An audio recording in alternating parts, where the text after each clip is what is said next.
jersey number 3.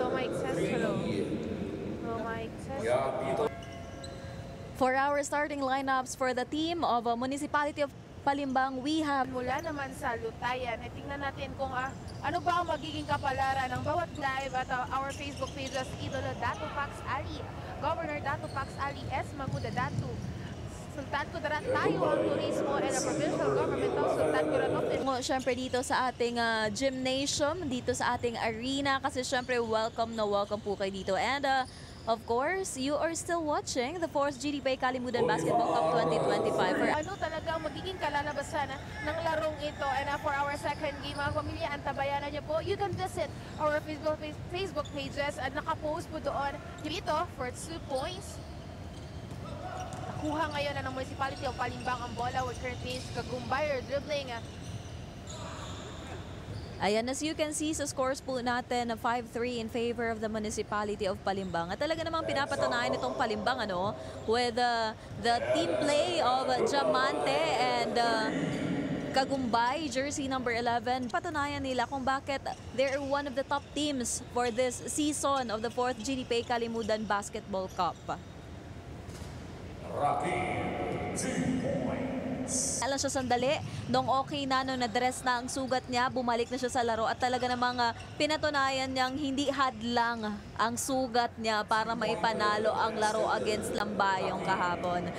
Second, after isulan sa ating official.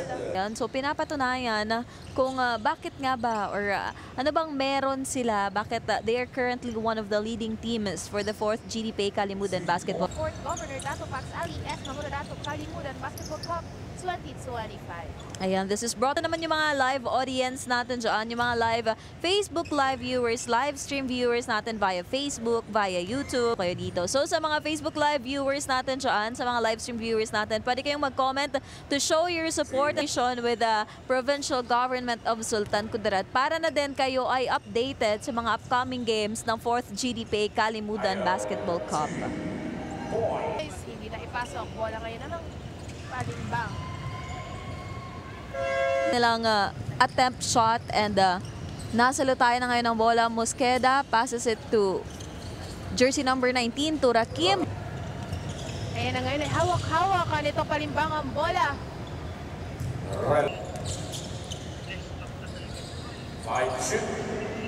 Rakim, another 2 points for the Municipality of Palimbang. Mahirap bagbagin na partnership when it comes sa laro. And talaga nung makikita mo dito na even isulan and the previous top teams natin. Jersey number 3, Relacion attempts a layup. 2 points for the Municipality of Kalimudan Basketball Cup 2025. Second quarter na po tayo for this game. It's between Palimbang and the Municipality of Lutayan with 9 minutes. Pero hindi pumasok. Diamante number 43. Bet ninyong manalo for this game. And huwag nyo kakalimutan na first game pa lamang po tayo ha. Meron pa tayong remaining 2 games for later. Marami pang maglalaro. Pa-follow up natin later yung schedule of games for this day. And sa mga nagtatanong, wala po tayong laro bukas. Wala po tayong schedule. Partner, kanina rin naganap ang ating screening for our Miss Sultan Kudarat. Yes, screening na natin kanina for the Miss Sultan Kudarat with 3 major crowns at stake. Palimbang versus Lutayan, 5 minutes and 16 seconds time remaining on the clock. Score recap, 35-22 in favor of Palimbang. Sila sa kakasigaw sa kanilang mga favorite teams this season.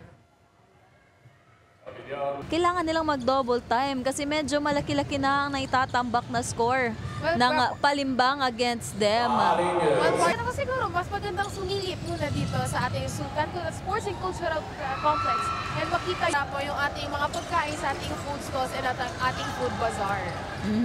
Ayan, Rakim for 2 points. There you have it. Kapag nangabansin ng Palimbang, kaya naman Lutayan, nako, bilis-bilisan natin. Marami-rami pa tayong hahabulin. Pag-score na ang Lutayan, hindi din naman sila nagpapadaig. Mag-score din sila ng kanila. Quality of Palimbang, Kamid is in. Ayan na, Camid versus Corteza. 2-point shot for Lutayan. Hawak kayo ni Montesilio ang bola. Jersey number 18, naghahanap ng way para makapasok. Ayan, bantay sarado ni jersey number 69. 3 points! Nako, hindi pa nagdadalawa 3 minuto si Camid sa loob ng court. Nakapag-score na agad. Start of performance para dito kay Camid, jersey number 15 ng Palimbang. And napansin ko din, Debs, for the last... Siyempre naman, tinitingnan din nila yung magiging laro ng kanilang mga kalaban. Eh talagang makikita nito na parang alam na nila kung... Ayan, at 10 seconds time remaining on the clock, mga kapamilya, with the 3 points coming from Corteza. Sa oras na lang, makikita mo kung sino na talaga yung mananalo. Is it Palimbang na with no loss at all, rank second sa ating tally?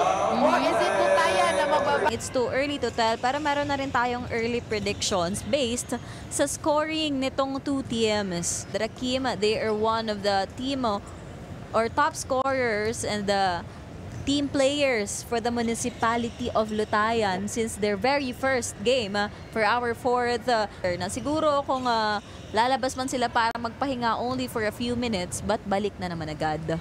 There, all the way from our neighboring municipalities and city. And talaga na magsisimula na siguro silang mag-antabay sa kanilang mga... buti na lang, akala ko didire-diretso niya na yun pero pinasa niya pa sa kanyang kasama. Like sinabi ko dara, and Governor Dato Pax Ali S. Manguda Dato. And also mga kapamilya, our sponsors for our GDPA Cup at Lutayan ngayon, ang ngunit na block dito nga si jersey number 12, ayaw ang pasa para dito sa Lutayan with Zamantes sa Palimbang. Ayan na. Mukhang malaki na talaga itong Masyado drop, ng no? malaki, Debs. We have to double time kasi nasa third quarter na tayo and we only have 5 minutes and 44 seconds remaining on the clock. So kailangan bilisan itong Lutayan.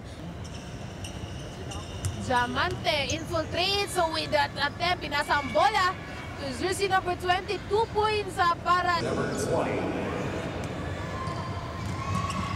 Ayaw! Ayaw. There you have it. Talaga siyang hulihin.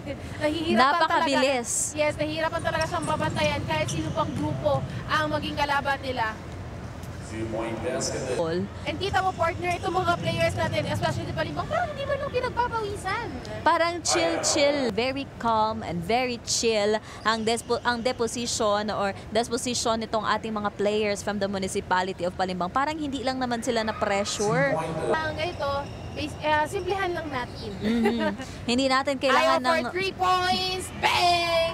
At na makapasok sa ating finals, semifinals and finals. Bola ngayon ang Palimbang. Pwede relasyon, pasta bola. Yan, ayaw ngayon na may hawak ng bola. Nakuha ulit ni relasyon. Relasyon for the play-up, hindi na ipasok. But then another follow-up. 2 points. Mintis siya doon. Yes, that's speed fast. Audience naman dito ay parang chill lang din sila. Mga Facebook pages, Idolo Dato Pax Ali, Governor Dato Pax Ali S. Manguda, notification bell for you to notify sa ating mga live streams and upcoming videos. And at Clelia for this season, Pepsi Cola Company and Dito Telecommunications. Kung nakikita nyo po, napakalayo ng lamang ng the municipality of Palimbang to the municipality. Talaga naman makikita mo, partner, no? Palimbang will secure the win for tonight. Nakapag-rest na din sila kasi alam mo yon, minsan mas nagpapain na kasi medyo mataas-taas yung cases ng flu lately. Awak ngayon ng Municipality of Lutayan with Salendab currently on dribble. Ipinasa ang bola, Salendab again infiltrates and tries to shoot. That's 2 points. Lamang na lamang itong Municipality of Palimbang.